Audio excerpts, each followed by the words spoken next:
like to show you guys an exercise that involves a bus lane further ahead at the Pentagon Island. So I'll show you guys what you would need to do in that situation if you guys ever were to come on this road and go in the direction that I'm going. So further ahead you can see traffic lights red, so we're going to prepare and get ready to slow down, so planning awareness. We've got cycle lane to our left, so just checking the left to make sure there's no cyclists, regularly updating the situation could change. Now as you can see, the white solid line starts representing now on the left, so that's representing the bus lane with a bus stop on the left. Now there's a junction on the left hand side over here, so we're going to wait till we pass that junction and then check our mirrors and signal.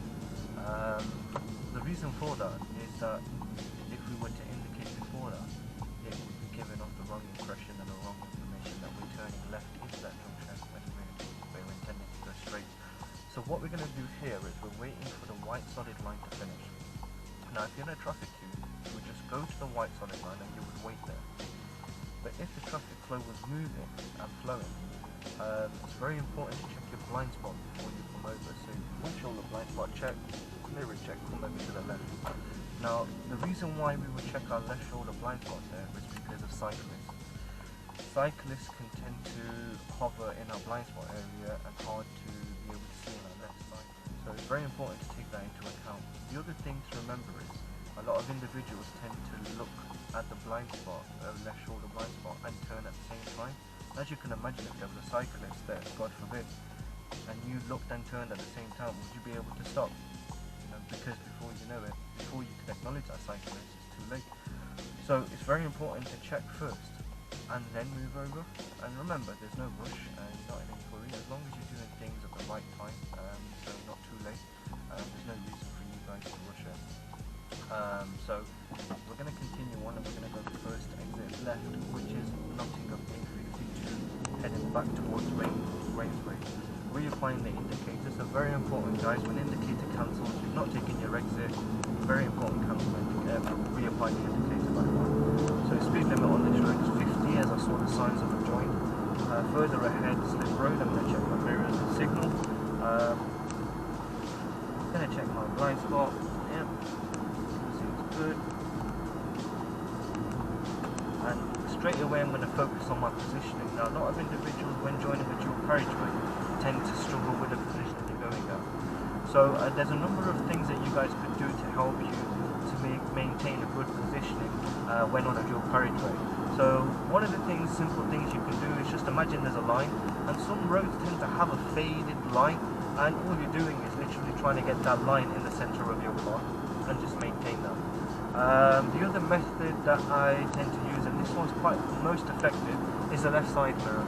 Now the left side mirror, as I say, is your best friend. It's completely honest. It tells you exactly what you need to see and what is there. It's never going to lie to you. So you need to check that mirror to see, okay, I'm close, I'm far. The other tip you guys could be aware of is on the left hand side you'll find drains.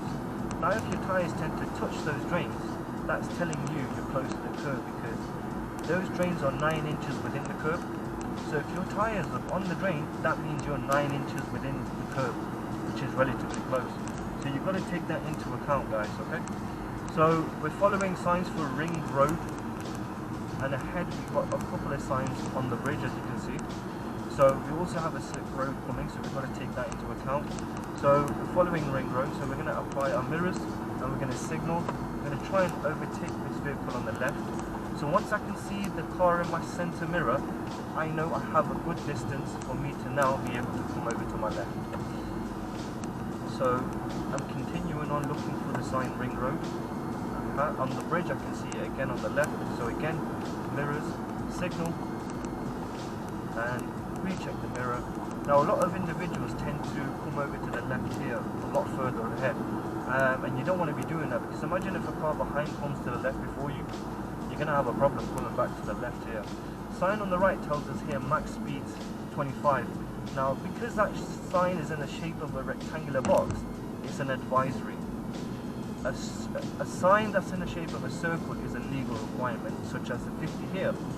So that's just advising you. So whatever you're comfortable with doing, guys, stick to that appropriate speed.